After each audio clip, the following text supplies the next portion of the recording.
Assalomu alaykum, hurmatli qarindoshlar. Bugun bu o'tkazgan so'rovimiz asosiy mazmuni shu. G'o'ljida efirlayotgan shu mashrab tusg'agan, shu axloq ugundigan birinchidan. Anandan keyin bizning an'anaviy bo'lgan o'zimizning dini va an'anaviy urf-odatimizni ugundigan. Shunda yaxshi so'rovlarning natijasini birlikda hammamiz birlikda tushunish va buni birlikda qo'llab kelgusi shunda yaxshi so'rovlarning hammamiz shunda so'rovlarni birlikda qurish maqsad. Do'stlar, endi biz shu tarixda asli islom diniga e'tiqod qilib, pok idirimiz bilan yashab kelgan millat bugungi kunlik kelgan chaqda biz bilimsizlikdan ba'zan bir o'qishsiz qolganlik ya bo'lmasa shu jamiyatda turli ideyalar agishib ketganlikdan bizda bu diniy tushuncha nihoyatda kam. Anandan keyin bizning axloqimizmi turli nimaga o'zgarib ketgan. Shuning uchun hammalar shu dinni to'g'ri tushungan asosda, lekin bu dinni ko'nli deb tushunib olmay, buni haqiqiy saf idirimiz bilan axloqimizni qabul qilishimiz shart. Chunki bu dinimiz haqiqatan ko'n emas. Bu bir ilohiy qudrat, bu Allohning qonuni. Bundan bir dalil desa biz o'zimiz ko'n qilyapmiz. Qanday ko'n qilyapmiz deganda biz shu dinimizda yashashimizda, mana shunda qira vaqtimizda tushunday o'zimizningki xohishiga ta'sir berib, undan keyin yosh qirg'an chog'da shu dinga shu dinamida o'zimiz u dunyoga boshqa safar qilgan vaqtimizda masjidlarga kirib ham hech nimani tushunmasdan e'tiqod qilib, dinimizni aksi maydonni aksiga burayotgan. Shuning uchun bizning orzuyimiz shu yoshlar bugungi kunlikda barliq yoshlar shunda yaxshi so'rovlar ittifoqlashib, biz islom millatlari bo'lgandan keyin haqiqiy Qur'onni tushunib shunda e'tiqod qilishinglarni so'rayman. Demak, bu Qur'on degan biz O'rta Osiyodagi Uyg'ur millat farzandlari xato deb tushunib oldik. Buni qanday xato deganda biz buni xuddi bu bir ilohiy qonun edi. Alloh bizga dunyo va oxiratda baxt saodatga erishish uchun bizga beritib bergan bir qonunni biz nihoyatda chirik holda tushunib qilib, xuddi uni yapılmasa bir o'limlarning beshig'i qo'ydigan, yapılmasa bir nazarchilar qilib shu yerdan shu o'qib qo'ydigan bilan shunda tushunib olganlikdan bu ilohiy qonunning haqiqiy sirrini tushunmagan arkadaşlar. Hozir shu efirga so'rovlarimizning asosiy birinchi mazmuni shu dinni tushunish. Andan keyin shu axloqlarni o'rganish. Endi biz shu musulmon millatlar turib shu turli ishimlik, zararlik chekimlar berib ketdik. Bundan birdan-bir sabab biz tushunmaganlikdan. Endi hozir shu birlik kelgan barliq so'rovlarning asosiy maqsadi biz haqiqiy musulmon millat bo'lgandan keyin shu dinimizni ko'rsatmiz bo'yicha dunyo va oxiratda baxt saodatga erishish uchun shu haqiqatni tushunib, shu arablarni cheklagan asosda shunda birlikda epiryapmiz. Endi bu dinimiz bugungi kunlikda butun dunyo xalqi qo'llab, masalan, taraqqiyot ellar, shu Yevropa ellari turkumlab bu dinga e'tiqod qilmoqda. Dunyoviy olimlarmi shu dinimizni qo'llab, islomning haqiqiy mohiyatini tushunib, ular bugungi kunlikda dinimizga turkumlab kiryapti. Biz-chi desa, biz Uyg'ur millati buni toza tushunmaganlikdan, shu Qur'onni aksi maydonda tushunib olganlikdan chiriklashib ketibmiz, qarindoshlar. Chunki hozirgi davra oltin davrida nur davriga o'tganda biz yana bilimsizlikda shu haqiqiy Xudoninki ko'rsatib maqmay ilm o'rganinglar desa, xuddi Qur'onni boshqa tushunib, xuddi buni qanday desa, shunda cho'nglar o'qiydigan va yoshlar buni e'tiqod qilmaydigan, shunda tushunib olganlikdan biz taraqqiyot qilmaymiz. Chunki bu Qur'on hech qanday taraqqiyot to'silmaydi. Qur'on asli taraqqiyotning hammasi Qur'onda. Chunki Qur'on o'zi 24 fanga oid. Shu dunyodagi ilg'or fanlarning hammasi Qur'onda topiladi. Biz o'zimiz o'rinliq qilib, nihoyatda jonsizligimda jonsiz holda buning e'tiqod qilganlikdan onda taraqqiyot taraflarga biz jo'yqamidik. Shunda Qur'onningki oz qismi, xuddi nihoyatda oz ibodat qismidan egallanib qolgan taraqqiyot qismiga yurish qilmaganlikdan bugungi kunlikda dinni xato tushunib oldik. Shuning uchun men har biringlardan so'raydiganim, biz haqiqiy musulmon bo'ldik ekanmiz. Bu bir masalan dunyoda qandaqli bir guruh, qandaq bir nimaga partiya ya bir tashkilotga a'zo bo'lgan odam shu partiyaning nizomnomlari qandaq hujjatlar bo'lsa bo'ysunish kerak. Demak bizmi Qur'onga ishondik va Allohga ishongandan keyin Allohning nizomnomlariga, Allohning ko'rsatmasiga bo'ysunsak, demak musulmon bo'ladi. Musulmon demak bir millatniki Uyg'ur millati deb bu musulmon bilan cheklanib qolmaydi qarindoshlar. Bizning ismimiz mayli Abdullah bo'lsin, mayli Xudoning quli, Abdullah degan ma'no u Xudoning quli bo'lsin, u Xudoning quli deb ismni qo'yib qo'ygan bilan biz amaliy faoliyatimiz aks maydonda qilib olsak, biz demak musulmon deb atalmaydi u. Musulmon bo'lish uchun haqiqiy birinchidan Xudoning borliq birligini, haqiqiy qudratini tushunish kerak. Xudoning qudratini tushunish uchun birinchidan birdan bir egallaydigimiz bilim. Bilim bo'lmaydi ekan biz hech qanday Xudoning qudratini tushunmaymiz. Chunki Xudo g'oyib, Xudo yo'q, oldimizda yo'q. Buni bilish uchun Alloh bizni qanday yaratgan, dunyoni qanday yaratgan, masalan butun yer sharidagi jismlarning hammasi o'zi tasodifiy paydo bo'lgan. Bu yoki mana mushunda insonga o'xshash, mushunda har turli hissiyot qila oladigan, mushunda har turli ittifoqlasha oladigan, xiyol qila oladigan mushunda bir narsani yaratgan zotningki qudratini bilim orqali tushunish. Biz hech nimani bilmagan asosda buni tushunamaymiz. Shuning uchun tushunib, bularni bu ulug' Qur'oni Karim garchi 1500 yil bo'lgan bo'lsa-mu tushgan. Zamon oxirida Alloh taolo hamma payg'ambarlarning oxirida va zamon oxirining payg'ambar qilib, butun samoviy kitoblarning oxirida hamma kitoblarning yig'indisi dinlarni shu ulug' Qur'oni Karim bilan butun qilgan dedi Alloh. Shuning uchun biz shu Qur'oni Karimni haqiqiy tushunsak bo'ladi. Mana bugungi kun kelgan chog'da Qur'on garchi 1500 yil bo'lgan bo'lsa-mu, hozir tushganda bugungi taraqqiyotlarni so'zlab o'rganishlar. Butun dunyo ahlari masalan shu Qur'onni elektr mag'nisidan tadqiq qilish asosida bugungi kunda bu Qur'onniki haqiqiy ilohiy qudrat ekanligi va Xudoning ilmi shunda, ya'ni biz qanchalik taraqqiy qilsak-mu Allohning haqiqiy shu so'zga xiylamaydiganligini isbot qilishga qarashlar. Shuning uchun biz shu dinimizni, bizdagi shu dinni yo'qotmaylik deydiganmiz, biz tirishib o'rganishimiz kerak. Biz Allohning haqiqiy qiyomat kuni Allohning oldida to'g'ri javob beraylik va Allohning mangu baxtli jannatiga erishaylik deydiganmiz, biz bilim egallashimiz kerak. Birinchi shart bilim egallash kerak. Masalan, Qur'on Karimda Alloh taolo shunday degan: "Shu sizlar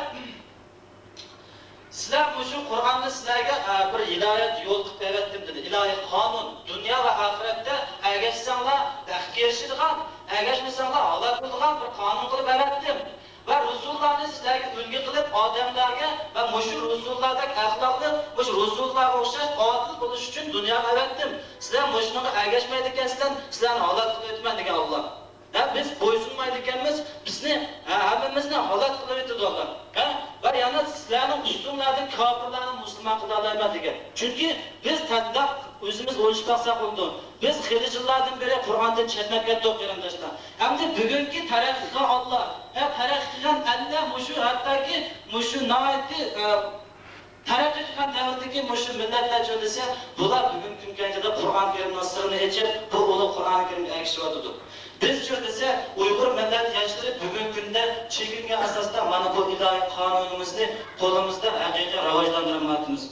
Shuning uchun biz hargiz umidsizlanmay, bunda qulab ketdik, hamda qoidadan dinimizni va aqlimizni qilamaymiz desak, bu noiti umidsizlik bo'ladi. Umidsizlik shaytonning ishi.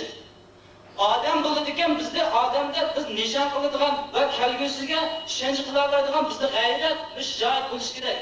Shuning uchun hammamiz birlikka kelib bu dinimizni shunday tushunishni, Qur'onniki axloqi bo'yicha, millatniki va shu rasullarning ko'rsatmasi bo'yicha davomli ittifoqlashib birga minishimiz lozim. Shuning uchun shu hozirgi mayli qizlar bo'lsin, mayli o'g'illar bo'lsin, hammasi erlarga o'xshash, ayollarga o'xshash Allohning nimasiga buyruqqa bo'ysunish kerak. Erlarga baş şu cennet, ayollarga baş şu cennet, her şeklimizga bo'lgandan keyin birdek er ayol hammamiz shu islom qonuni bo'yicha shu qonunga minishimiz kerak.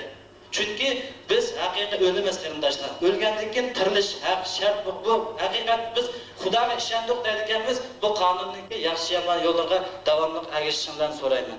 Endi men shu so'rovniki nima so'zlab qo'ydim Muşu barlıq bundan keyinki muş yaşlar muşunda biz meydanı oçuk bo'lgan. Bu demek bizning ep berayotgan muş meşreplerimizniki naiti meydanı oçuk. Birinchidan axloq uygun o'zi haqiqiy islom millati bo'ladi ekan shu islomning aqidalarini to'g'ri tushunib, xato ideya tunolmay, to'g'ri ideya bilan ep berishninki asos mushunda qilib yaxshi meşrepler, yaxshi so'rovlar o'zida turli barliq keldi. Ko'p bo'ldi. Ham mushunga sizlarning davomli mushun to'g'ri tushungan asosda texmo bizning kelgusi avlodlarni o'ylagan asosda va ajdodlarimizga yuz kelgan asosda hammanglar birdek kuch chiqarib bu hammamizning o'rtaq orzuyi bo'lishi kerak. Kelgusi shularni sifatli haqiqiy islom farzandlarini qilib chiqish uchun hammanglar mushu birdek kuch chiqarib o'zimizga mushu dushmanlik qilayotgan mushu zaharli ichimliklar dinimizga qasd qilayotgan mushunda ishlardan qat'iy oldi chekinishinglar kerak. Çünkü bu hem kelgusi avlodlarning umidi sizlar bilan bizda.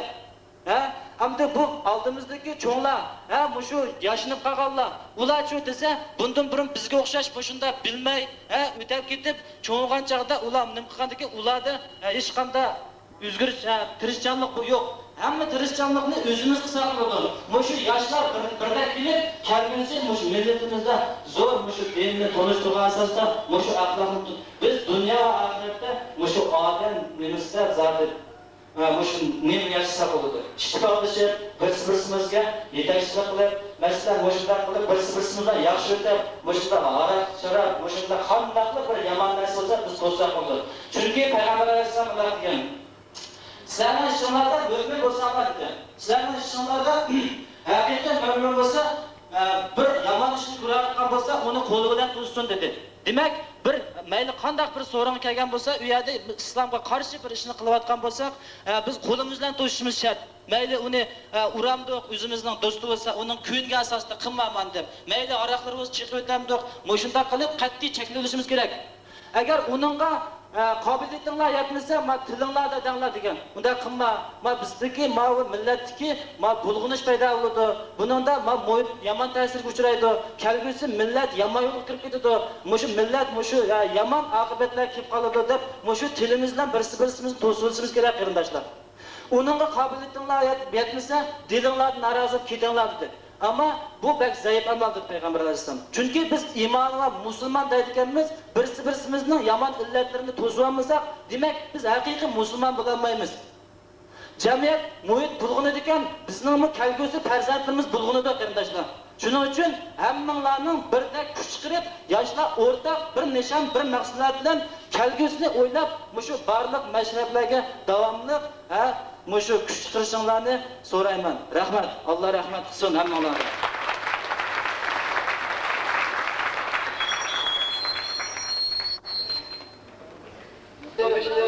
Özümüzden annenin örgütlerinde bulgadı milli usulda başlayalım. Dostlarla içini bilip oynatmış oynatırımız. Hani merhaba.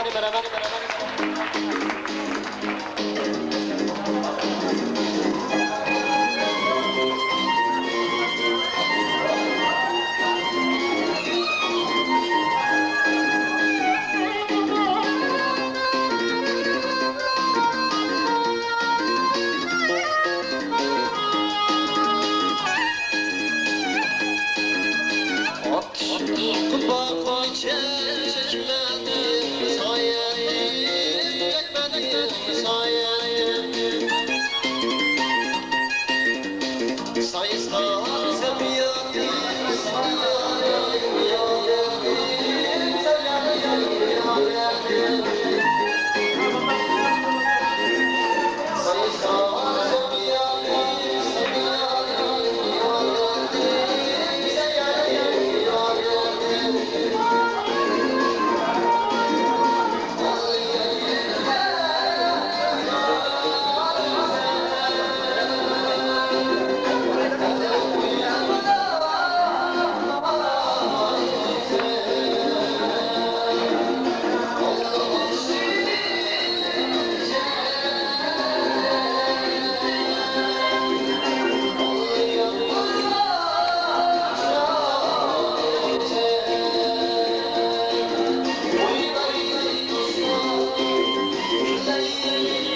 Qani do'stlar, qizg'in qarshi olaylik.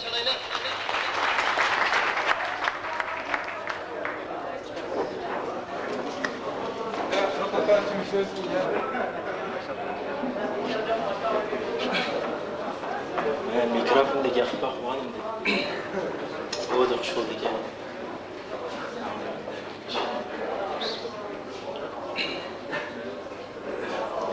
Assalomu alaykum.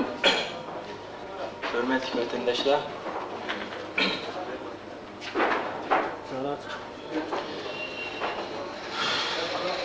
Ro'z munosabati bilan qurilgan bu so'ringa nihoyatda teşekkür etaman va o'zimningki do'stlarga islom dinidan ozroq tushuncha asos bo'ladi.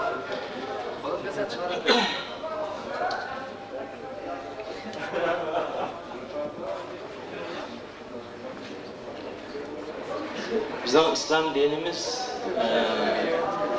9-asrning oxirlarida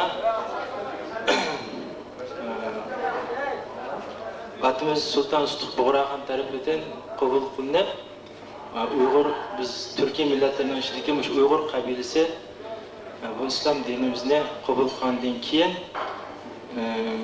şu Allah Subhanahu ve Taala'nın ki Kur'an-ı Kerim hüküm bilen günlük turmuşumuzni ifadalığımız için ve Peygamberimiz Muhammed sallallahu aleyhi ve sellem'nin ki yol yoruqlarıyla manğallığımız için dünyaya medeniyet tarqatqan hem şundaq ilg'ar bir millat deb tanilgan edik.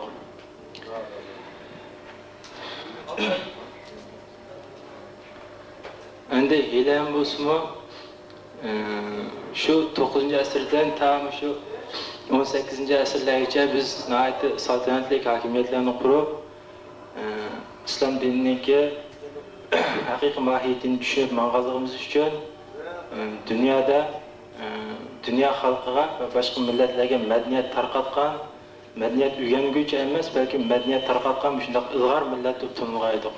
Endi bugungi kunga kelgan vaqtida biz shu yaqindan buyon 18-asrdan hozirgacha islom dinimizga bo'lgan ko'z qarashimizning sust bo'lganligidan va islom dinimizningki haqiqiy mohiyatini tushunmaganlikdan islom dinimizni bo'lsa belki müşmeşini şekilde beşak namazlarla ötse tamam olan din okşaydı öyle kişinin bağlılığımızda nurulgan ziyaretlerindeki ve her birinde Uygur milletin çıkan bazı kırsallık yaşlarındaki ilgisini görmeye kaldı. Endi İslam dinimiz bo'lsa, besh vaqt namoz o'qiladi, tamom qolgan din emas. Yuqorida bitta Qur'oni Karimda Allah subhanahu wa ta'ala insonlarni muhabbat uchun bu kitobni muborak tushadi. Bu kitob bo'lsa 24 ta oyat. Masalan, bu kitobda coğrafiya, geologiya, adabiyot, ximiya, fizika, astronomiya qatorliq lug'at fanlarini o'z ichiga olgan shunday muborak kitob. Bu kitobni biz haqiqiy mohiyatini tushunmaganligimiz uchun, shu biz o'qiyotgan Qur'oni Karimning ma'nolarini tushunmaganligimiz uchun, haqiqiy tafsirlarini uqmaganligimiz uchun namoz o'qiganlarimiz bo'lsa, nihoyatda bo'g'illarimiz, mo'minlarimiz o'qib, ular qanday o'qilsa, shu so'zlarni o'qib, namozga tushganlar, uning ma'nosini tushunmasdan juda iboratli uchun bizning millatimizda dinga bo'lgan ko'z qarash xususan va dini bo'lsa, nihoyatda xurofot din deb tushunib qoldik. Asli xurofot emas din. Bu islom dinimiz. Xurofot bo'lgan bo'lsa, shu 7-asrlarda bu islom dini dunyoga keldi. Arab yarim orolida tarqaldi Muhammad payg'ambarimiz orqali. Shu vaqtlarda Arab yarim orolida nihoyatda jahiliyat bir vaqt edi. U vaqtda qanday jahiliyat desa, masalan, atrofdagi boshqa millatlar ozroq madaniyatga yuzlangan bo'lsa-mu, Arab yarim orolida shunday qaloqlikda qanday qaloqlar desa, masalan, ba'zi oilalarda farzandlar qiz tug'ilib qolgan bo'lsa, ota-onalari shuni nomus bilib yoki boshqa bir sabablardan shu qiz buvoqlarni, yangi tug'ilgan buvoqlarni tirik ko'mbitatdi. Bu shunday chiriklashgan bir millatning ichidan Muhammad alayhissalom chiqib, Alloh subhanahu va taolo tarafidan shu dinni shu millatga tonishtirib va ashunday qaloqlik ishlarningki bo'lmaydiganligi va Qur'oni Karimning haqiqiy mohiyatini tushungandan keyin shu millat shuni qabul qilgandan keyin butun dunyoningki 3dan 1 qismi hozir islom diniga itoat qildi. Va ashunday qarang'i zalolat ichida yashayotgan bir arab xalqini hozir bo'lsa dunyoda ilg'or bir millat qatoridan qilib chiqdi. Ve Avrupa ellerdeki ve Avustralya'daki, Amerika'daki nurg'unlagan din ilim-fan ahilleri alimlar bu Qur'oni Karimninki tafsirlerini, ma'nolarini shunday o'qib qarab baqsa, o'zlarininki 100 yildan buyon kashf qilgan tajriba savodlari bilan silishtirsa, masalan, Qur'oni Karimda shu yer sharining bugilashganligi va quyoshninki yer shari atrofida aylanganligi ve yulduzlarınki qandaq yo'sinda insonlarga manfaat berayotganligi va insonlarniki kelib chiqish manbasi shunga o'xshash ilg'or tillarni Qur'oni Karimda 1500 yilning oldida so'zlangan. Bu ilg'or tillarni bo'lsa, 100 yildan buyon dunyodagi olimlar o'zlari kashf qilgan tajriba savodlari bilan silishtirsa, aynan chiqqandan keyin buni shu vaqtida bir qarang'i zalolat ichida yashayotgan arab ishidan chiqqan Muhammad ismli zotninki o'zininki kallasiga aksida yozib qo'ygan kitob emasligi, bu cho'qim bir ilohiy kuch qudrat tarafidan yozilgan avatilgan kitob ekanligini tasdiqlab, dunyoda nurg'unlagan ilg'or sohadagi olimlar dinimizni hurmatlab, shu dinimizga turkumlab kiryapti. Va ular bu dinimizga kirgandan keyin, masalan, bu dinga kirgan odam qanday qilib o'tsa, xuddi so'zlab o'tganga o'xshash bir partiya a'zosi bo'lish uchun shuni nizomnomalarini o'qib, shuni ko'rib, undan keyin shunga to'liq ishongandan keyin shu partiya a'zosi bo'lib kirdi. Shunga o'xshashlar bizning islom dinimizda biz kalima shahodat ashhadu an la ilaha illalloh va ashhadu anna Muhammadan abduhu ve Resuluhu deb müşterimi şehadet etgandan keyin bu dinga kirgan bo'lamiz. Demak, biz islom farzandimiz. Buning ma'nosi esa, men qasam ichamanki, Alloh birdir, Allohdan boshqa hech qanday iloh yo'q va men qasam ichamanki, Muhammad bo'lsa Allohningki avvaldan elchisidir. Demak, mushu nizomni biz haqiqiy chin dilimizdan aytgandan keyin biz islom farzandimiz. Onundan keyin bizningki ikkinchi turlik qizg'ar ishimiz bo'lsa, Alloh subhanahu va taolo bekitib bergan insonlarning yanada manfaati uchun zo'rlik uchun emas, besh vaqt namoz, besh vaqt namozdan keyin uchinchisi bo'lsa zakotni iqtisodimizni yaxshilab beramiz kambag'allarga. To'rtinchisi esa shu ulug' Ramazon oyida ro'za tutamiz. Bu ro'zani jabo mushaqqat uchun tutmaymiz. Hozirgi olimlar shunday o'zlarininki kashfiyotida qarasa, shu 12 oyda bir oy tamoqni azroq yeb, azroq iste'mol qilib, oshqozonni dam oldirsa, insonlarningki badan qurilishiga yaxshi ekanligini esib chiqdi. Demak, Alloh subhanahu va taolo biz insonlarning mushtin maqsadlar yaxshi bo'lganligimiz, jismoniy jihatdan va madaniyat jihatdan ilg'or bo'lganligimiz uchun shu 5 farizni 5-chi fariz bo'lsa, iqtisodimizga kelgan haj qilish. Endi hozir dunyodagi ilg'or insonlar shu 5 ilg'or insonlar maylilar fransuz bo'lsin, ingliz bo'lsin, rus bo'lsin, shu dinimizga kirgandan keyin shu kalima shahodatni yutgandan keyin shu 5 farizni ado qiladi. Undan keyin bo'lsa o'zlari tushungan, shu bilgan muborak yo'lni, nijotlik yo'lni boshqa bilmagan islomiyatning aksiyatchi maydonida turgan insonlarga tushuntiradi.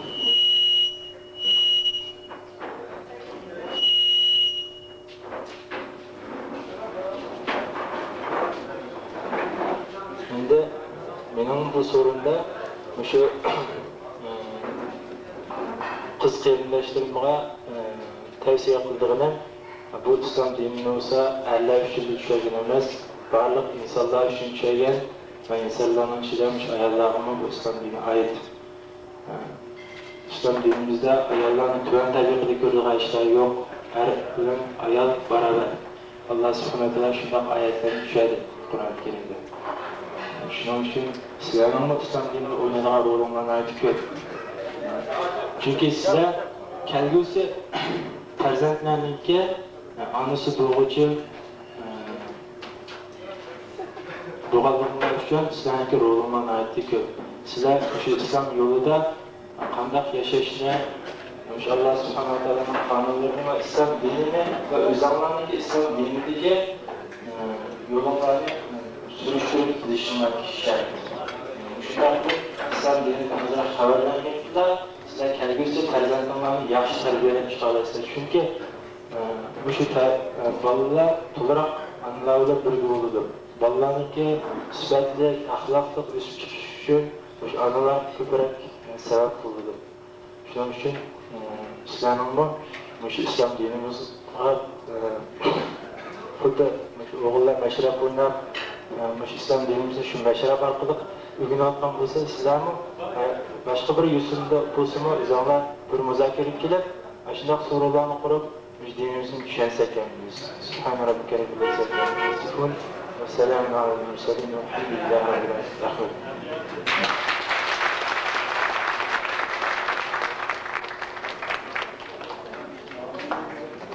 İslam to'g'riliqni ayt yaxshi gaplarni angladik. Tövende yaxshi gapning bir ikki og'iz latifalarini anglasak. Qani yaxshi gap.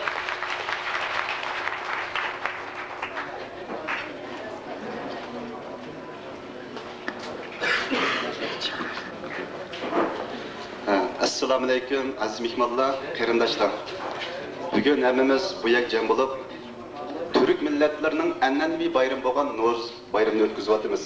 Hammamizga ma'lum, bu Navro'z bayrami butkul dunyodagi Türk millatlarının an'anaviy bayrami, ya'ni qish faslining oxirlashi, butkul koinotda bahor faslining boshlanishi, ya'ni terikchilik ishining boshlanishi yuzidan ilib berilgan bir faoliyat.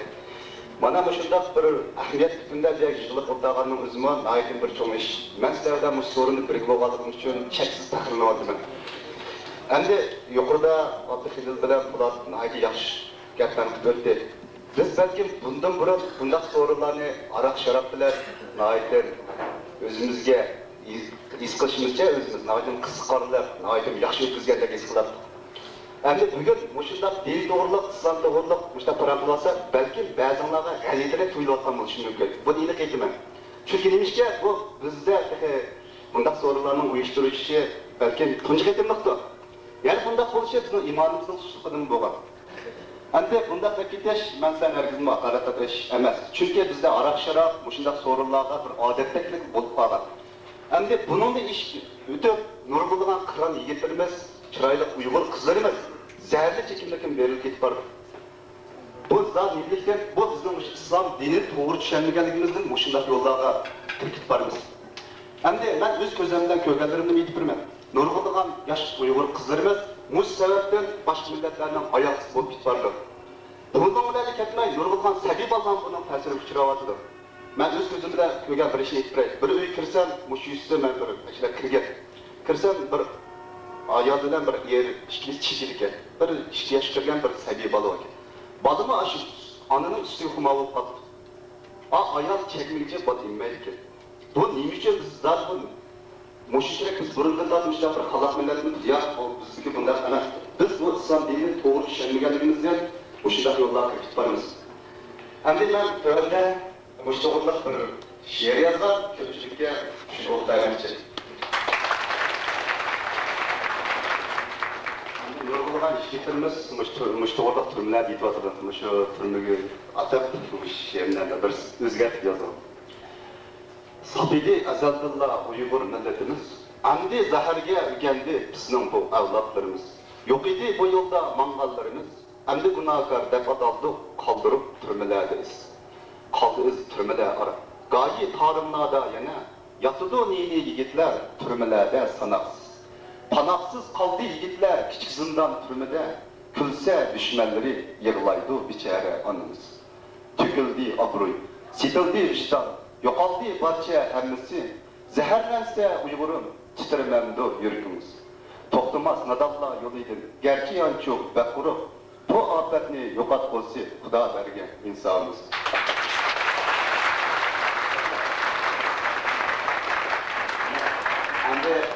Hani biz hayvada oturamayız, rast, boğulukımız bu şişirek diye, tüs işte.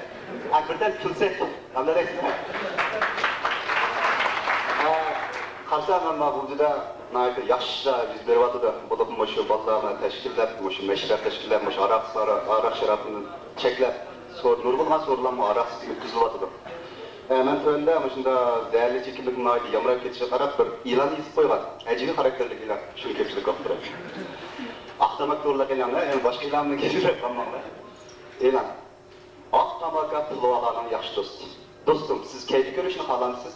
Andakta işkilenmeyi verip, ak ve savuşkanlık tamaklarını grammat setiyordum. Siz onu istimat kılıptasınız, işinizden arayıp gözünüzün köker tutun. İşinizi iyileştirip beşinizden kaydırdır. Uzun müddet istimatçısınız, korunuzdan, musluluğunuzdan beraberden ayrı, yoğun figürünüzden asallığı yoktur. Eğer siz bu yolda ticaret tutmasınız, sakçılar sizinle alayı tutup yanayat mihmakanızda çıkıp koyun. Bu mihmakanımızdan mülazımlıkın naidin yaxşı olup günlük sizin işi vaqt belsaytdan qoğmaş, onun bile haksız təmirlettirdi. Bedellerimiz küçük saat diyen bağımda amma okutturdu. Eğer onundan çok mihmakanlar yetişini oylasanız, sizni Gongan markalı taksi bilen çeykatıpla tarih mihmakanısı kapırıp koydu. Eğer onundan çok adi dacüdeler yetişini oylasanız, sizni tavuk markalı taksi bilen davuzat mihmakanısı kapırıp koydu. Mahsulatımızda yukarıdaki alaylıkları başka, helvarada Ezrail'in ortaklarına erişken. Dostlarında orada, Noayto, Maymuşi, Kuşu ve Şahans işlerinin orada. Ağaçlarında orada. Ağaçlarında orada, meydan, Kansvazir Bortfansi, Költüker ve baş bulunmuş şahkoşlar. Baş direktörü Kerse, Sevişimleri kızın arşağı. Çekicilerle daha dikkat veririz. Köpçülük rahmet.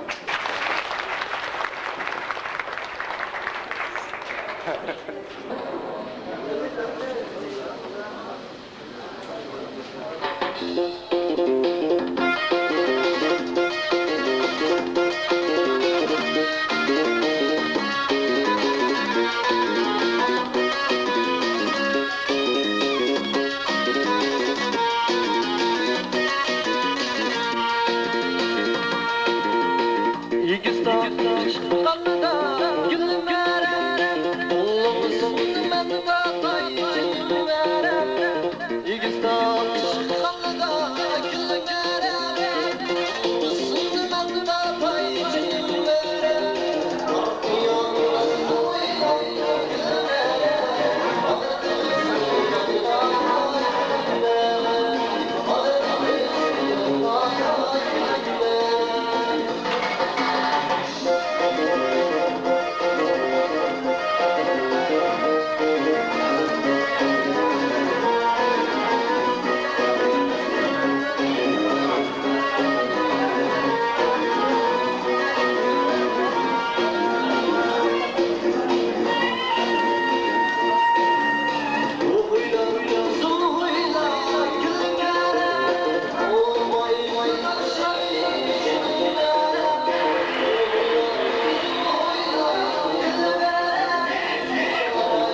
Muhterem aziz o'g'il qiz diniy qarindoshlar.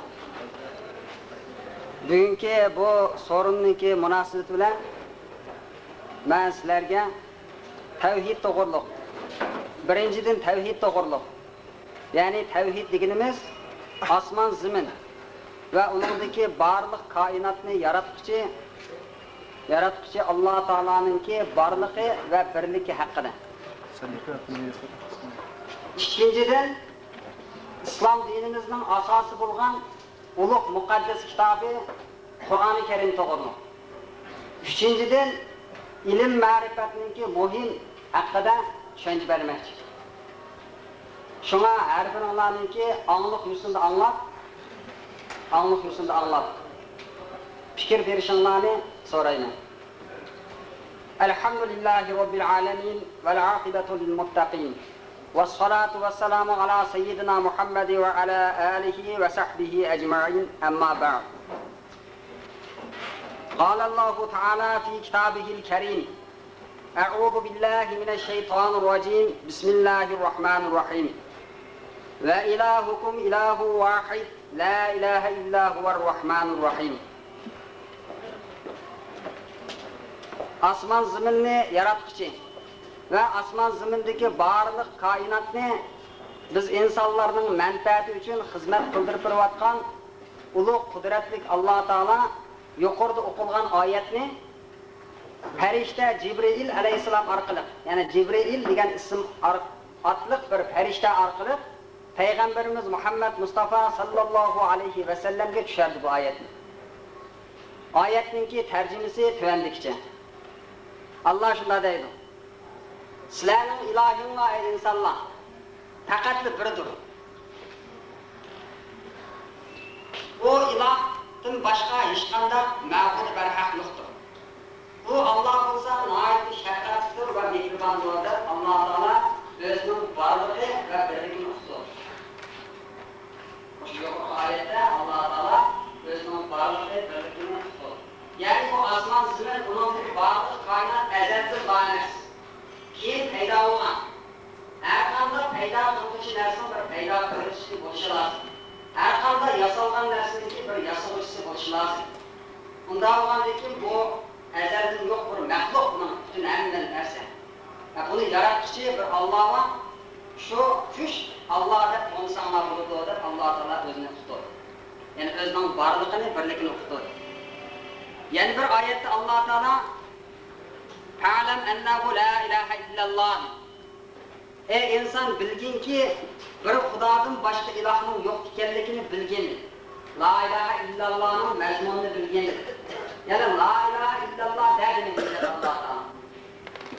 Yani Xudoning varlığını, birligini xalqlarcha tonima.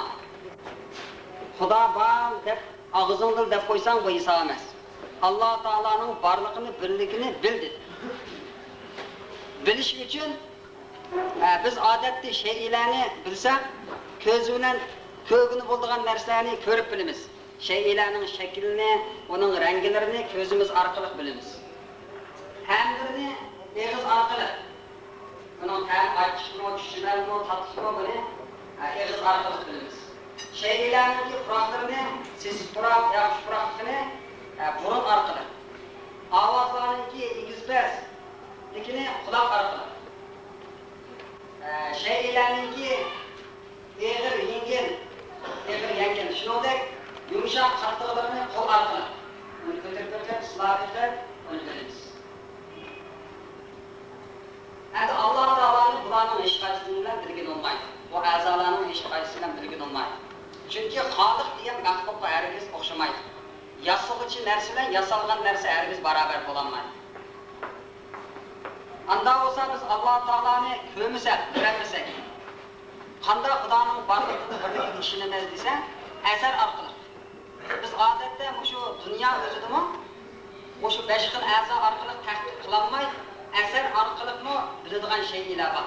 Ishonishga tegishli narsalar bor. Masalan, ruhni alayli jonni. İnsanning aqli, nafsi qatorliq narsalarni hech qanday odam ko'rib boqqan emas, ammo bunga ishonamiz. Shunga Rasulullohning davrida, payg'ambarimizning davrida Yahudlar ruhning mohiyatidan so'ragan. Ruh degan zot qanday narsa bu?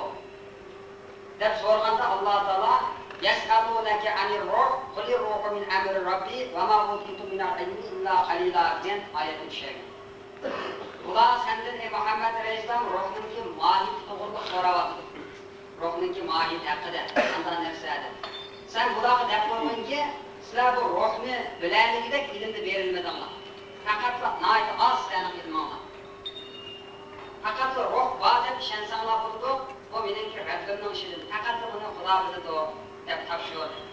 Chunki insonning bu ko'zi moddadan yaratganligi uchun dunyodagi moddiy narsalarni ko'radi. Maddetin üstün turulgan ruhni, ruhdan üstün turulgan farishtalarni, farishtalardan üstün turulgan Alloh taoloni hargiz ko'rolmaydi. Faqat asar orqali uningki borlig'ini biladi. Asar orqali deganimiz iz orqali. Masalan, shunda ketib qolsa, bir turqulliqdan bir is chiqqan bo'lsa, ash qarab turib, uydagi o'tni ko'rmasakmi, ash uyda o't bor. O't bo'lmagan bo'lsa, bu chiqmadi deb ko'rmaytirib aşı o't pishadi.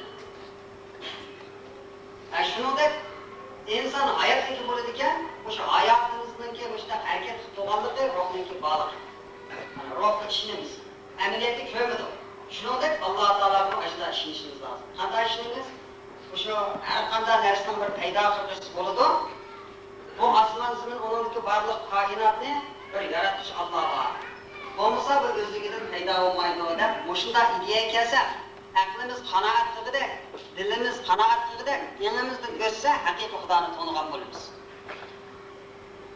Ayni chog'da mushu Xudoning borligiga birligiga inkor qilishlarning haqida bu osmon zamin azalda mushunda botdi, o'zligidan mushunda paydo bo'lib qolgan. İnsan ikkinchi yana tugab, butun insoniyat tugab, osmon zamin uningdagi barliq koinot vayron bo'lib, insoniyat xalqi ikkinchi mas'uliyat tortilmaydi deganlarning haqida Alloh taolo am xuliqu min g'ayri shay'in am huval xoliqun degan oyat tushadi. Maqsad ular Xudoning barliqqa birligiga, mushunda osmon zamin, mushunda cho'ng maxluqotni, uningdagi barliq koinotni yaratishni inkor qildi. Anda bo'lsa ular bir yaratuvchisiz o'zligidan yaratildi. Bunga javob bersin. Yaxshi bo'lsa ular o'zi yaratuvchi. Gap ishki. Xudoning borligiga ishonmagan odam ya o'zini yaratdi deyish kerak. O'sha osmon zaminni bu o'zligidan yaraldi deyish kerak. O'zligidan har qanday shay o'zligidan yaralmaydi. Masalan biz mush mehmonxonaga qarabla, buning yasagan odamini ko'rmagan bo'lsaqmi, ammo cho'qim buni birisi yasidi. Bu o'zligidan paydo bo'lmaydi deb ishonamiz. Ammo shu kishiniki ba'zan bir sifatlarini bilalaymiz. Masalan, bu shu hunarni biladi, tamchilik hunarni. Onunki maharati bor ekan deb uni bilamiz. Ammo ba'zan sifatlarini yana bilmaymiz. Ba'zan sifatlari qaysi buni yasagan odam pakami, egizmi, rangi qanday, qorimi, oqmi buni bilmaymiz. Shuningdek Alloh taoloning ba'zan sifatlarini asar orqali bilalaymiz. Ba'zi bir sifatlarini faqat bilmaymiz. Aning uchun Alloh taoloning borligini, birligini bilishimiz lozim. Bilish degan boy dedik, asar orqali. Avo daraxt lang'ishsa, shamol chiqdi deymiz. Shamolni ko'rmagan bo'lsaqmi. Shunga o'xshash, mushu dunyo mushunda bo'ladi ekan, buni cho'qim bir yaratuvchi bir kuch bor desak, mayli kuch deyli, mayli qudrat deyli, mayli Xudo deyli, mayli Alloh deyli, hammasi bir gap. Ashunda ideya kelsak, shu Xudoni tonigan bo'ladi. Bu tavhid to'g'riliq. Endi ikkinchi so'zimiz islom dinininki ulug' muqaddas kitobi Qur'on to'g'riliq. Qur'on bo'lsa İsa alayhissalom deb bir payg'ambar o'tgan bizning payg'ambarimizning oldida. Bu payg'ambar bilan bizning payg'ambarimizningki oraliqi 550 yilmi 560 yil shunchalik farq qiladi Alloh. Ammo ilgirki payg'ambarlar kayni-kaynidan avatgan Alloh taolo. Bizning payg'ambarimiz bilan shu oldidagi İsa alayhissalom payg'ambarning oraliqi nihoyat yiroq bo'lganligi uchun odamlar nurg'un o'zgarib ketgan. İncil degan kitob mush İsa alayhissalom o'tishgan. İsa alayhissalom hatto oxir zamonda bir payg'ambar keladi. Shu payg'ambarga iymon etinglar. Meni hargiz Allohning o'g'li demanglar. Meni Xudo demanglar. Mening onam Maryam alayhissalomning Xudo demanglar degan mushunda gap so'zlarni qilgan. Ammo İsa alayhissalomdan keyin o jahon o'zgarib ketdi. Orliq yiroq bo'lganligi uchun ular o'zining xohishi bo'yicha nurg'un xurofotlarni qo'shib Injilga dunyo va oxiratningki saodatiga, baxtiga boshlanmaydigan, insonni vayron qiladigan mushunda darajaga Injilni aylantirib qo'yganligi uchun Alloh taolo Qur'oni Karimni tushirib, faqat qiyomat kungacha hech qanday odamning o'zgartirmaydiganligi, faqatla ilgari kitob tushirilgan kitoblarga iymon etadiganligimizni, ya'ni ishonadigan, ammo amal qilishga bo'lmaydiganligi, nimishga u o'zgartirib ketgan. Mushu haqda nurg'un oyatlarni tushagan. Bir oyatda Alloh taolo "Va men yabtaghi g'ayral islomi dinan falan yuqbala minhu va huwa fil oxirati minal xosirin" degan. Bugungi kundan e'tiboran qanday odam o'sha islom dinidagi g'ayri dinni qabul qilib, uning amal qiladi ekan, mayli Injil olsun, mayli Tavrat olsun, u odamdan u dini ilqi ko'z qarashi hargizmi qabul bo'lmaydi. U odam dunyo va oxirat ziyon tortqushlarning qatoridan bo'ladi degan buyruqni tushagan. Shunga Qur'on mushu kamlikchilik, mens qolmay, kuchidan qolmay, yana shunda kelyapti. Inna nazzalna zikra va inna lahu lahafizun degan Alloh. Qur'on nima o'zim tushagan ekanman, ta qiyomat kungacha buni har qanday odamning o'zgartishida bunu yo'qotishdan saqlayman dedi. Ham o'shgan kelishlik mana saqlab keldi. Bu shu Qur'on boy deb o'tib ketdik. Shu İsa alayhissalom bilan payg'ambarimiz Muhammad alayhissalomning oraliqi 560 yil, 50 yildek shunda jarayon bo'lganlik uchun insoniyat xalqi nihoyat buzilib ketgan, jahon shunda vayron bo'lib ketganligi uchun Rasululloh 40 yosh kirgisi jamiyatga tug'an. 40 yosh kirgan vaqtida ondan keyin Alloh taolo bu Qur'onni tushirishni boshlagan. Qur'onni tushagan. Rasululloh Mekkada 13 yil, Madina Munavvarada 10 yil, bu 23 yil, jami 23 yil jarayonda Qur'on Alloh taolo tarafidan Jibril alayhisalom orqali, farishta Jibril alayhisalom orqali payg'ambarimiz Muhammad sallallohu alayhi va sallamga tushib bo'lgan. Ham shu 23 yil jarayonda Rasululloh barliq diniy tashviqlarni hammasini uqtirib bo'lgan, yetkazib bo'lgan. Mana o'ylab baqsak, Rasulullohning davrida eng oliy qatnash quroli to'ga. O mashin, aeroplan, poyezd deydigan narsalar yo'q. Mana shu Qur'on haqqi bo'lsa, islom dini haqqi bo'lsa, buni butun dunyoga yetkazish mumkinmi? Dunyoning hamma yerida musulmonlar bor. Mana bumi Qur'onningki haqiqiy Xudo tarafidan payg'ambarimiz Muhammad alayhisalomga tushirilganligining ilmiy fakti. Hem Rasululloh bir olimning qishida o'ltirib baqqan emas, 40 yilgachilik. Bir kitobni o'qib baqmagan. Nimishga Alloh taolo keyin payg'ambar qilgan chog'da odamlar gap topmasin deganlik uchun faqat o'qib baqmagan. Ummiy, ya'ni tug'ma savodsiz. Shunga bir oyatda Alloh taolo ma kunta tatlu min qablihi min kitabin va la taxuttuhu bi yaminik izan lartabal mubtilun degan. Sen şu Qur'on aldır tushvadi sana 40 yosh kirding. Şu 40 yosh kirgishlik bundan ilgari sen bir kitobni o'qib baqmagansan sen. Sen qo'ling bilan bir qitimni xat yozmading.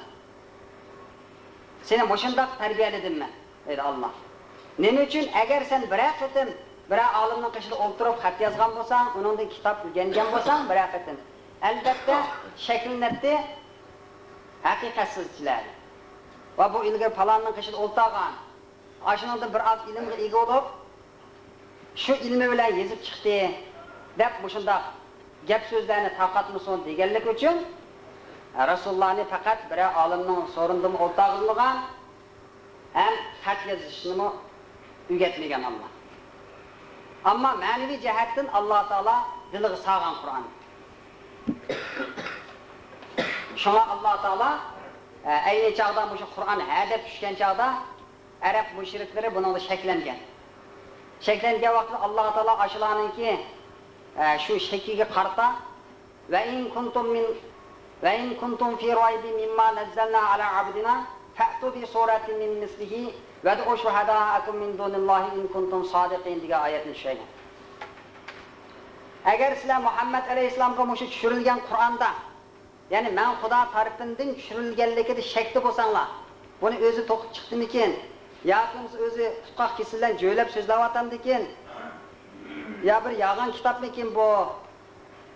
Bizni aldayaptam ekan deydigan mushunda shakli bo'lsanglar, sizlar Muhammad alayhisalomga o'xshash arab millati. Texi sizlar o'qigan, sizlarning shunday ne fasohatlik kishilar bor. Sizlar o'zinglarningki fasohat bilan yozgan ne she'ringlarni dunyoga e'lon qilib o'zinglarni davlat etib borsizlar. Mushunda fasohatli, balog'atli kishilar bor sizlar.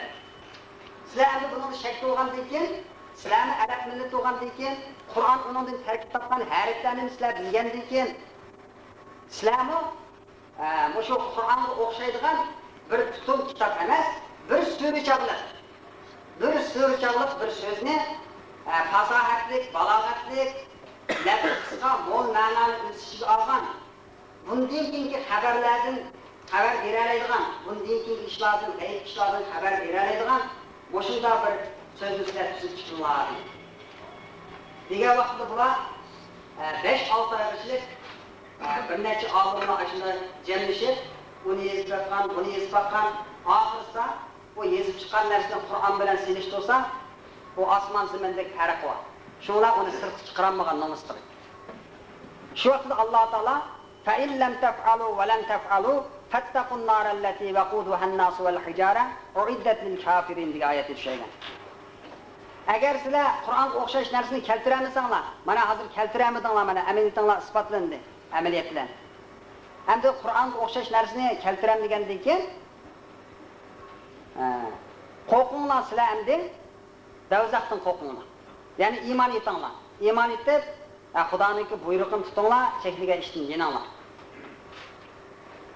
Ya'ni shu do'zaxga opiradigan yomon ishlardan yeninglar. Yoki bo'lmasa keltiringlar, mana keltiramidinglar. Deb falan taf'alu dedi oyog'ida. Hozir sizlar keltiramidinglar, buni qiyomat kungacha qanday odamdan bo'lish qat'iy nazar hargizmi keltirammaydi dedi Alloh taolo. Shunga ta mushkam kelishlik Qur'onni o'qishni hech qanday odam keltirammaydi. Qur'onga mana shunday ishonsak bo'ldi. Qur'ondagi barliq so'zlarning hammasi haq. Biz o'ylab boqaylik. Odatda bir odam bir kitob yozsa, kitobning adab beshida mening mushu kitobim bu o'xshash bir kitobni hech qanday odam keltirammaydi. Mening mushu kitobim amaliyatga uyg'un deb hargiz keskin aytolmaydi. Ammo Alloh taolo Qur'oni Karimning eng beshida Alif Lam Mim zalikal kitobu la rayba fihi. Bu Qur'onda hech qanday shak yo'q dedi. Deb bo'lib keyingi oyatlarni tushadi. Eng beshida bu shu kitobga aytilgan so'zning har qanday amaliyatga uyg'un. Buningda hech qanday shak shubhi yo'q dedi. Buni Rasululloh e'lon qildi. Endi Rasululloh degan bizga o'xshash bir odam. O'qimagan uning ustiga. Agar bu Xudoning so'zi bo'lsa, unda bir odatdagi odam hargiz bunda dalanmaydi. Bir odam buningga o'xshash bir kitobni keltirib chiqib, meni vayron qilib yetamiki, mat qilib qo'yamikin deb bo'lsa-mu dalanmaydi. Shunga Alloh taolo yana bir oyatda sen hargiz qisilma bu Qur'onni yetkazishdan. Men deb qo'ysam, yana amaliyatga uyg'un kelmay qolsa, bo'shning o'xshash bir kitobni bir odam yozib chiqsa, bu matub qalamanmikin dema, hargizmi bu mening so'zim ekan, mening so'zim hargiz maxluqning so'ziga o'xshamaydi. Mana bumi Qur'onningki haqiqati. Yana odatda har qanday namoz o'qiydigan odam mayli olim bo'lsin, mayli olim bo'lmasin, ya'ni Qur'onni maxluqning so'zidan alohida farq etadi. Qanday desa, o'sha har qanday namoz o'qigan odamdan so'rab qo'yinglar. Har bir rakatda namozning sura Fatiha deymiz, alhamdulillah o'qiladi. 5 vaqt namozda bu alhamdulillah 32 qitim o'qiladi. Bir kunda 32 qitim o'qilsa, oyda, yilda qanchalik o'qitadi?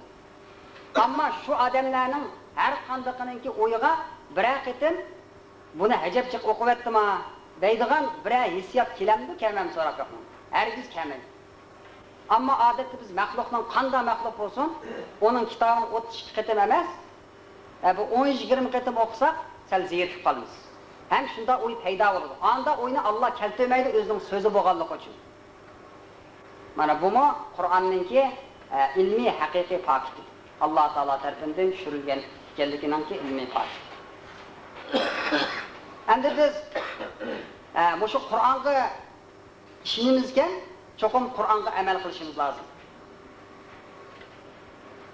Qur'onga amal qilishimiz lozim. Qur'on nimaga buyurgan bo'lsa, ya'ni Qur'onda Alloh taolo nima ishga buyurgan bo'lsa, shuni tutishimiz lozim.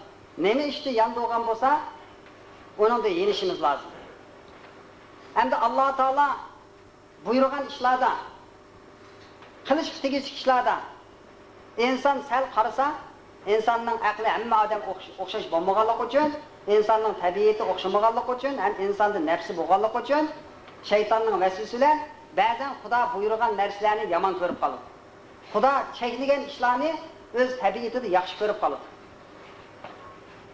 Shunga Alloh taolo asa an takrahu shay'aw asa an takrahu shay'aw wa huwa khayrun lakum wa asa an tuhibbu shay'aw wa huwa sharrun lakum vallohu ya'lamu wa antum la ta'lamun. Sizlar ba'zi bir narsalarni yoqtirib qilishinglar mumkin. O'zinglar uchun sizlar ba'zi bir narsalarni o'zinglarning manfaati uchun, foydali uchun bo'lgan ba'zi narsalarni yoqtirmaslikinglar mumkin, yomon ko'rib qilishinglar mumkin. Ba'zi bir yomon narsalarni yoqtirib qilishinglar mumkin. Amaliyotda sizlarga nima manfaatlik, nima foydali buni Alloh taolo biladi. Nima ziyonli buni Alloh taolo biladi. Sizlar bilmaysizlar. Deb Alloh taolo ana shunday buyruqlarni qildi. Alloh taolo har qanday bir narsaga buyurgan, uningda cho'qim inson o'zi uchun manfaat bor. Hargiz ziyonli narsa buyurmaydi. Buni ba'zida darhol bilalaymiz, ba'zida oqibatda bilamiz. Qanday narsadan yondirdiki Alloh taolo qilma deydigan, uningda cho'qim shu inson uchun yomonlik bor, u odamning dunyo va oxiratlik vayron bo'lishiga sabab bo'lishlikka bir ish bor. Shuni Alloh taolo cheklaydi. Üçüncüden ilim ma'rifat to'g'riliq. Alloh taolo Qur'onni 23 yilda tushirib bo'ldi Rasululloh Peygamberimiz Muhammad alayhisalomga 23 yil jarayonda azozini tushirdi. Qur'onni eng avval, eng beshida sura Iqro deymiz. Iqro bismi robbikallazi xalaq degan bu shu surada bir necha oyat tushirdi. Bu shu oyatda Allah Teala qayta ilim ma'rifatniki nihoyat muhim ekanligi. Rasululloh 40 yoshga kirgan chog'da Rasulullahninki bizga payg'ambar bo'lganligi, ya'ni kelgusidagi ishlarga rahbar bo'lganligi, rahbar bo'lgan kishiniki vujudida ilim ma'rifatdan iborat bo'lgan nur bo'lmasa bo'lmaydiganligi. Nur bo'lmasa insoniyat xalqini to'g'ri yo'lga boshlab mağamaydıqanlıqı haqida namoyon qilinib, shuni Alloh taolo namoz o'qigan, ya ro'z tutgan deb avval boshlamay, avval Iqro bismi robbikallazi xalaq. Sen bugundan boshlab ilmni boshla. Ilim ma'rifatni yuzlandin. Qur'onni sana vahiy qilamiz, bu Qur'on boshdan tortib oyoqgacha ilim ma'rifat. Deb ilim haqida qayta Alloh takrorlab tushirdi. İlim nihayet muhim bo'lganligi uchun yana bir oyatda Alloh taolo "Gafur Robbi zidni ilma." Sen Allohdan ey inson, ey Rabbim, mening ilmimni ziyoda qilgin deb tiladi. Boshqa tarafdan tilash buyurmay Alloh taolo. Rasulullohninki ilmi shunda cho'ng tursin, yana teximda ilmning ziyoda bo'lishini Xudodan tilashga buyurdi. Chunki har qanday narsa ilim kerak. Namoz o'qish uchun ilim bo'lmasa bo'lmaydi. Ro'z tutish uchun bo'lsa, uning ilim kerak. Dunyoda ishda qaysi ish bo'lsin, har bir hunar, sanoat, hamma to'g'ri ilim kerak. Qanaqa uchun biz shu dinimizda farz ayni bo'lgan deganimiz, har bir odamning gardiniga uni qilish zarur bo'lgan narsalar. Boshqa odam uni qilib qo'ysa, uning gardinidan sog' bo'lmaydigan namoz, ro'za o'qish boshqa narsalar bilganning sir. E'tiqodiy masalalar deganimiz ko'z qarashni ishonish, ana ishonmas bo'lmaydigan, qiyomatninki bo'lishini ishonish, Qur'onning haqqiga ishonish, farishtalarga ishonish, o'shanda Alloh taolo Qur'onda nimaga ishonishga buyurgan bo'lsa, o'shanda narsalarga ishonganning sirtida yana boshqa ilm fanlarini o'rganishimiz lozim. Qaysi ilim bo'lsin, o'sha o'zimizda ma'lum, o'sha bir kecha kunduzlik kerak bo'ladigan bir kecha kunduzda muomalat ishlari bo'lsin, siyosiy ishlar bo'lsin, o'sha dinimizda kerak bo'lgan ilmlarni o'rganganning sirtida boshqa har qanday ilmni o'rganishimiz lozim. Shunga Rasululloh o'sha Makka, Madinada turib, "Utlubul ilma va la bis-sin" dedi. Rasululloh ilmni o'zi ta'lim beryapti, diniy ilmni. Diniy ilmni ta'lim berib turib, yana nima dedi? Sizlar bilimni talab qilinglar, Chin shaharda bo'lsin. Chin shahar degan kofir shahar. Bu yerda diniy ilm yo'q. Demak, o'sha diniy ilmni egallaganning sirtida, ya'ni o'zinglarniki o'sha dunyolik saodatinglarni qo'lga keltirish uchun oqida qolmay, boshqa millatdan, allardan oqida qolmay, har qanday ilmlarni bilib, o'rganib, dunyo allarninki saviyasiga yetishinglar lozim degan mazmunda so'z. Ana uchun o ilimga nihoyat ahamiyat berishimiz lozim. Qaysi ilim bo'lsin, hamon u nodonlikni yaxshi. Fir'avn degan bir ma'lumotlar, Fir'avn degan bir odam ekan. Xudoning davosini qilgan. Mendan boshqa xudo yo'q deb Musa alayhisalom degan peygamberinin devrede ötken. Firavun. Şu Firavun'un devrede sahirlar, sihrigerler naiti terakkiyat kılgan. Hatta ki ağamçılarına ilandek şunda köstetdi. Bununki nurgun sahirleri vattı. Şu devrede Allah Teala Musa Aleyhisselam'ını evet. Hem de Allah Teala'nın adeti. Her kanda devrede adamlar kaysı pendi terakki kılsa, şu pennin cümlesinden boğan bir xil ilimni Allah Teala şu peygamberge mevcut kılıp beredi.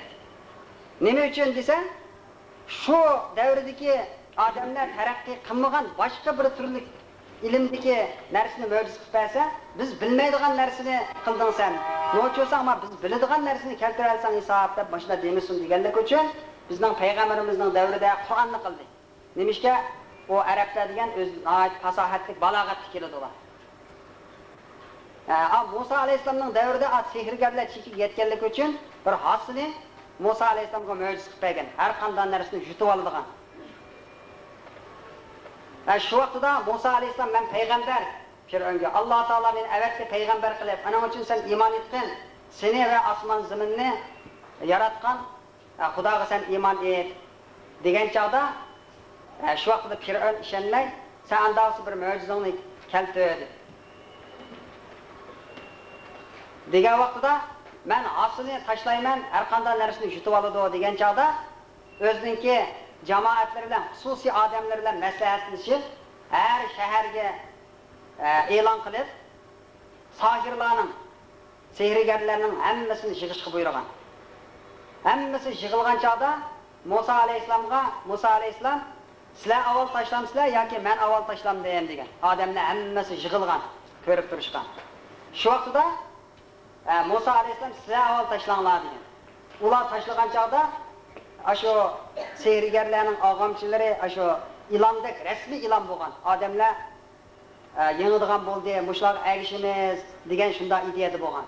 Andan keyin Musa Aleyhisselam uni tashlagan, asosini. Tashlaganda ularning hamma narsasini yutib olgan şey. Yutib olgandan keyin shu sohirlar, sehrgar ilmiga ega bo'lganlar shu o'ylanmayla darhol yiqilib, biz sening Xudoyingga iymon etdik degan.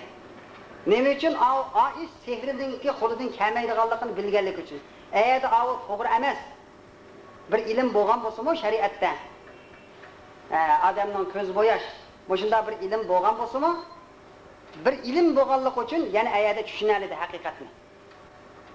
Qanda demak, ya qanda ilm bo'lsa-bo'lsin, haqiqatni tushunishga sabab. Yoki yağan aşık ayıgıda haq aşık bo'ladi degan gap bor. Masalan, g'ayrat sanamnikida ular bir-birisiga ko'ngliga bo'lgan aşık bo'lgan bo'lsa, ayıgıda Xudoga aşık bo'ldi. Shunda har qanday bir ilm bo'ladi ekan, u hamon haqiqatga yuzlandiradi. Ana uchun ilm ma'rifatga nihoyatda qattiq ahamiyat berishimiz lozim. Biz Qur'onning ahli turib, Qur'on ishonadigan musulmonlar biz turib, 1400 yilning oldida tushgan Qur'on. Shu vaqtda ilm ma'rifatga bizni buyurgan bo'lsa, ya'ni boshqa Allah hozir Qur'onga amal qilib ketib bordi. Ishonmasimi, Qur'onning yo'li bo'yicha menga ketib bordi. Shu ilm ma'rifatga deganlar dunyolik bo'lsa-mu, oxirat ishonmasimi, saodatni qo'lga keltirib ketib bordi. Ana uchun biz hergiz oxiri qolmasak bo'ladi. O meslen içberde o namaz oğlu bir yaxshi emas. Faqat shular emas yaxshi. O mesli içbergen bilan uni odam bo'lsa bo'ladi. Namoz o'qish uchun ilm kerak. Odamlar haqiqatni tushunmasa, ayda yo'lsiz menga ketaveradi. Ana uchun sen musulmonmi desa, musulmon nima uchun desa, ota-ona musulmon desa, bu javob xato. O musulmon bo'lmaydi. Musulmon degan asli taslim bo'lguchi. Bu arabcha gap asli. Taslim bo'lguchi, gardan qo'yguchi, Xudoning borligiga, birligiga ishonguchi degan bo'ladi. Amaliyotga uyg'un bo'lsa shu so'zimiz.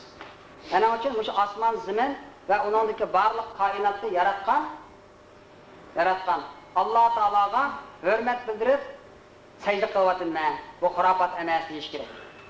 Nima uchun Alloh taolo secde qilishga buyurdi? Bu namazning hammasininki bir ahamiyati bo'ladi. Quruq bu tanarkat emas. Chunki inson to'pida yaraldi. Tuproqda yaraldi. Tuproqda yaralganlik uchun Alloh taolo 5 vaqt namozni o'qishga buyurishgan. Har bir shu inson shu sayda qo'ygan vaqtda men shu to'pida yaraldim. Har qancha bilimga ega bo'lsammi, yana shu to'piga kirib ketaman. Yana men oddiy bir katta bir narsani yaralmadim. Bu shunda o'zimiz dassaydigan, bu shunda xor narsani yaraldim deb o'zini to'van tutdi. Qanchalik bilimga ega bo'lsa, shunchalik o'zini to'van tutish. Shun Alloh taolo sayda qilishga buyurdi. Shun Allohu akbar deb namoz o'qirmiz. Allohu akbar degan Alloh hammadan ulug' degan bo'ldi.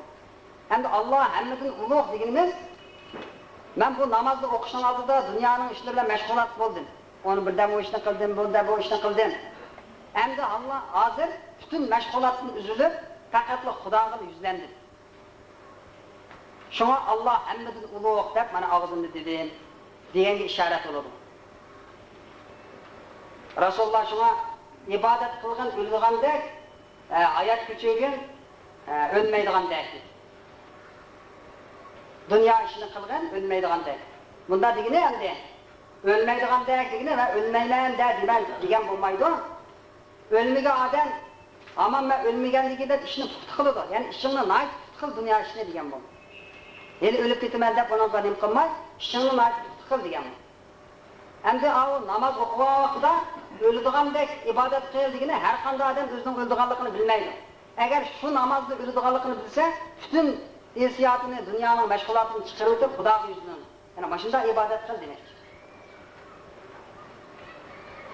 Hemen sözümle müşahede ayaklaştırar. Elimizin ötmegen dini kanda meseleler olsa fikir kısa olur. Her biz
ikki og'iz dinniy so'zlarni so'zlashtirishga qilaylik.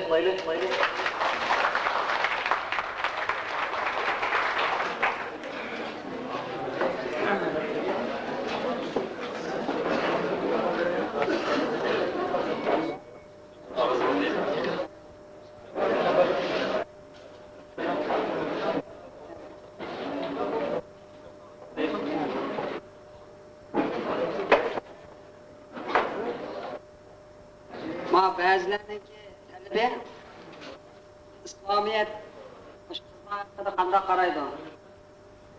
İslamiyetda qizlar qanday yurishtirish kerak? Bu haqda ba'zanlar talab qiladi. Shu haqda azroq 10-15 minut so'z qilmoqchi. Diqqat bilan anglashinglarni so'rayman. Bizning bu islom dini kelishining oldida cahiliyet devr bay dedik. Karanlık devri deyildi. Bu devirde kızlarını nahayeti harladı. Bu hakta ayet mi var? Allah Teala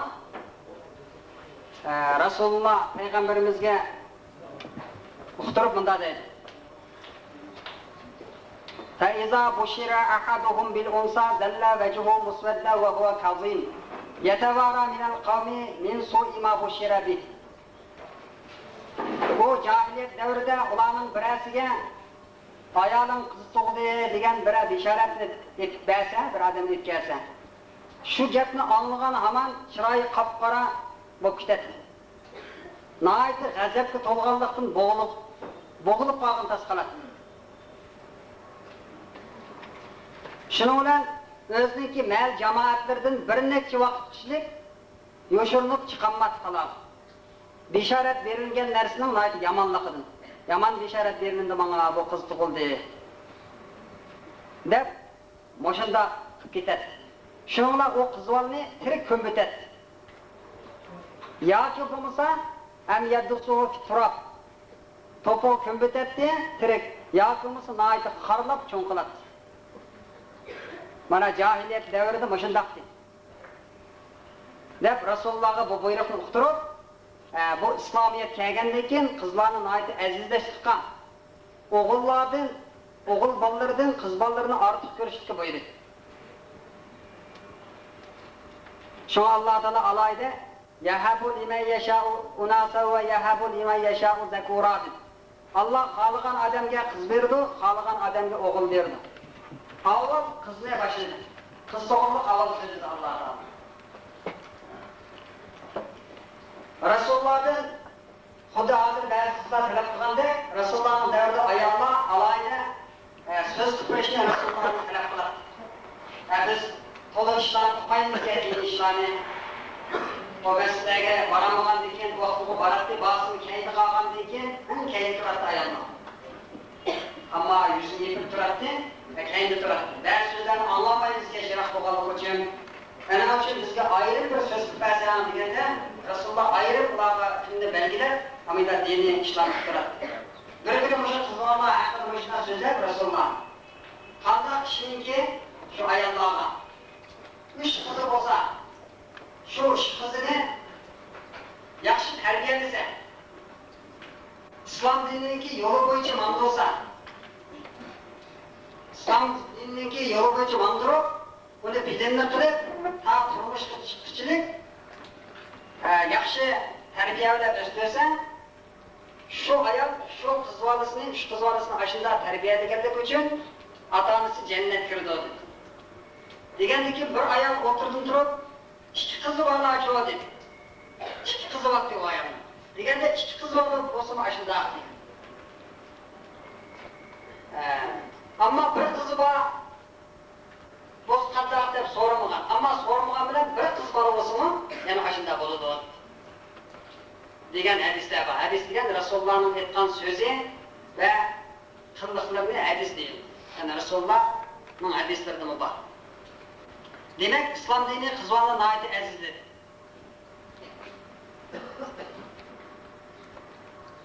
İslam dinida mayli o'g'il bola bo'lsin, mayli qiz bo'lsin, har ayol qanday bo'lsin, qilgan amaliga o'xshash ajr berdi. Bu haqda oyatlar bor. qarab, ayol kishi qarab, unda emas. Barabar.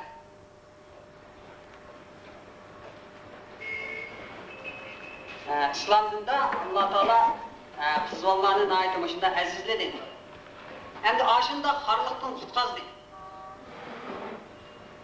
Ana uchun Alloh taolo qiz bolalarni shunda qutqazgan ekan, Rasululloh nayti bu haqda nurg'un so'zlarni qilgan.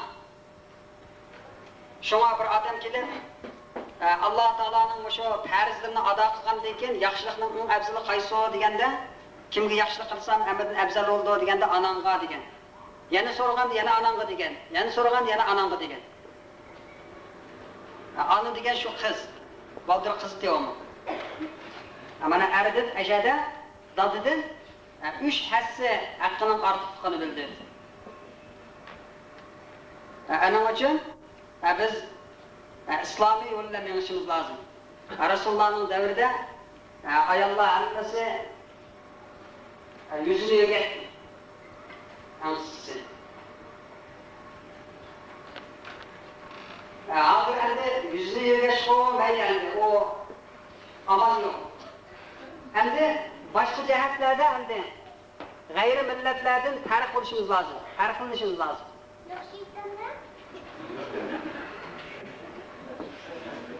O'zimizdanki shu Uyg'ur millatim burun qanday yuradi? Hozir shu turqinlar islomiy dinda bormi deysizmi, hargiz bor deb javob berolmaysizlar. Yoki islom dinida bo'lmasın, sizlarning Uyg'urlarning, o'zinglarning burunqi ajdodinglardan kelgan mujda urf odatimiz uningga shundoq delanmaysiz. Mana g'ayri millatninki ta'sirini qabul qilgan. Ana uchun islomiyatda qiz bolalarning ayti azizligandan keyin buni qadrini bilishimiz lozim. Endi bu yerda yana bir ikki savol bo'lib qoldi ba'zilardan. Birisi Alloh taolo barliq insoniyat xalqini yaratdi.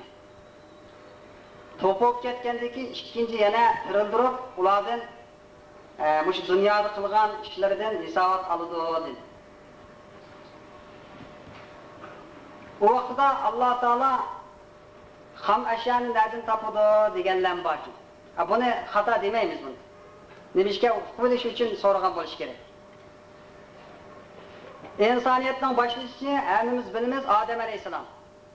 Adem alayhisalomning dadisimi yo'q, anasimi yo'q.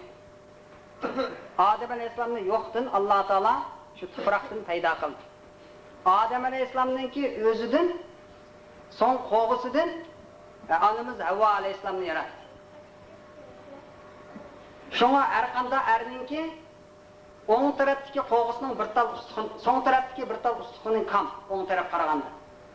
Buni shu tibbiy doktorlarni so'rasanglar, tekshirsanglar shunday chiqadi. Mana shunday yaratgan. Demak, ashunda yo'qdan bar qildi. Yo'qdan bar qilib, to'pidan bar qildi, yana to'piga aylantirdi, yana to'pidan yana tirildirishga albatta qodir. Minha xalaqnakum va fiha nu'idukum va minha nukhrijukum taratan ukhra Alloh taolo. Baldır xabar beryapti. Men insonni to'pidan yaratdim, ikkinchi ham to'piga kirgizdim, uchinchi qitimda yana to'pidan chiqaraman dedi.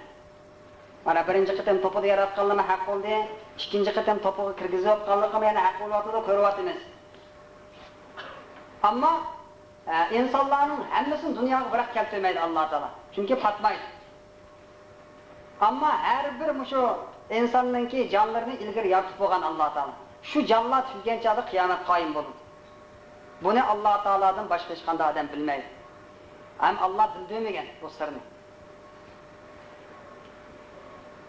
İkinci savol İslamiyatda shu tangs to'g'riliqda. Hristiyan dinda borkan, bu bizning islomiy dinda yo'qkan bu. Umi Xudo tarafidan tushirilgan din bu. Nima uchun islom dinini cheklaydi degan shunday bir savollarni bo'lib qoldi. Boy deb o'tgan. O Hristiyan dinda asli yo'q.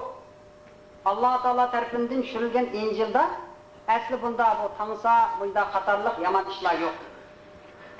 Buni keyingilari o'zgartirib o'tgan. Özgertip etkenlik için hazır tekşirsanlar, Yahudların koludumu bu İncil var. Nasara, Hristiyanilerin koludumu İncil var. Ama bir-birisi İncil herkes okşamaydı. Hazır İncil'ninki nusxası okşamaydıgan nusxası 4 kiyet. Hazır yeni 5. çıktı, bu 5.si 4.ki tüttün xilaf. Hatta ki şu Hristiyani alimlerimiz bizning Peygamberimiz Musa Aleyhisselam'a düşürülgen İncil'de üzümüz şek top kaldı degan xuturishlarni qilgan. Özleri düşürülgen kitapta şek top kaldı demek. Mayda özgürlük ketdi. O haq kitap emas. Bunun to'g'ri yerlerim bor, xato yerlerim bor. Şunu onun hakkında onun hamiyetini xato demaymiz. Aranmagandan keyin. To'g'ri yerlerim bor, xato yerlerim bor. Onun için onunla amel qilmaymiz. Ama Kur'an'la alsaqchi, Kur'an mayli Jongoda olsun, mayli Angliyada olsun, Arabistonda olsun, qaysi millatning qo'lida bo'lsin, mayli musulmon millat olsun, mayli kafir millatning qo'lida bo'lib qolgan taqdirdami, hammasini tekshirsanglar o'xshash chiqadi. Mana bu Qur'onningki Alloh taolo o'zgartmaydi, hech qanday odam o'zgartirmaydi degan so'zning bir haqqi, ham shundaqla o'zgarmaganlik. Shunga Qur'onga amal qilib ketamiz.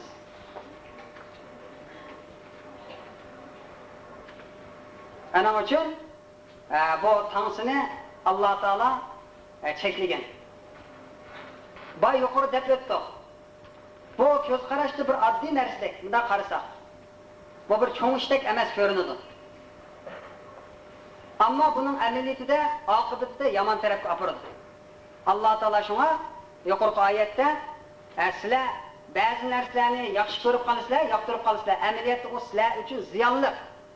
Onu sizlar bilmaysizlar degan. Hozirgi ajrashlar, ballar bo'lsa-mu, ballarni ayamay ajrashlarning ko'pinchisiga o'sha tansa, o'shundaq ishlar sabab bo'lyapti.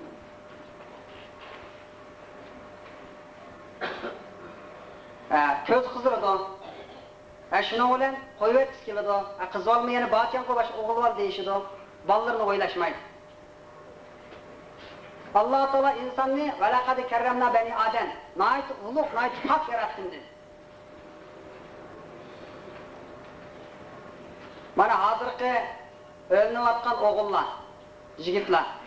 Qaysı birisi men bire balınыңmı, bire balınыңmı қолını tutmagan kızıdan toy qil deyim dalalaydi. Kızlarmı qaysı bir hech qanday bir qiz bolninki qo'lini tutmagan shunda o'g'illar men toy qildim dalalaydi. Herkes delenmeydi. Bu küçük iştek tuğan bilen akıbıda anda yaman terapiga apırdı. Şuna Allah Teala çekti. Sözünü ben kısaca bir şeyle davamlaştırayım. Bir de telef kıldım Allah'ın ayeti kursanım.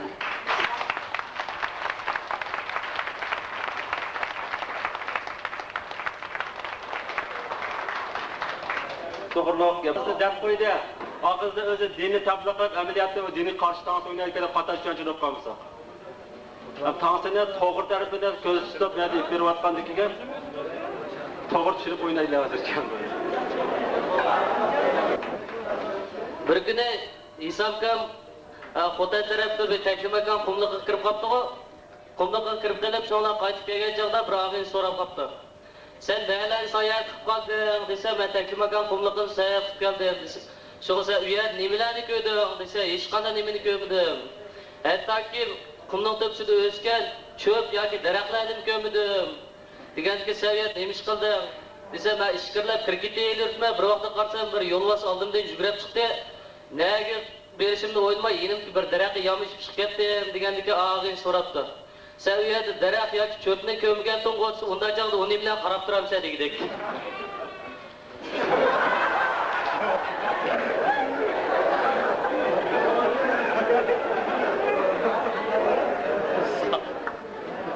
Bir kuni men kepak yuzdan bir ishkar ayol shak deyishi og'il kiribdi-da. So'ng Qizil Bayroq magaziniga kirib bir televizor elib, uyga olib tasib qo'yib, shunga televizor kamigacha qo'yibdi-ki, gijildab qayoqda chiqayli degandikin, shunga yo'lda ishlabdi, xotin algaknakilar desa, nima bo'ldi debdi. Deganki, Urumchidan kelgan xabarga to'parni sho'p tashqib o'tgan degidek. Bir va'da qilsin.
Cevap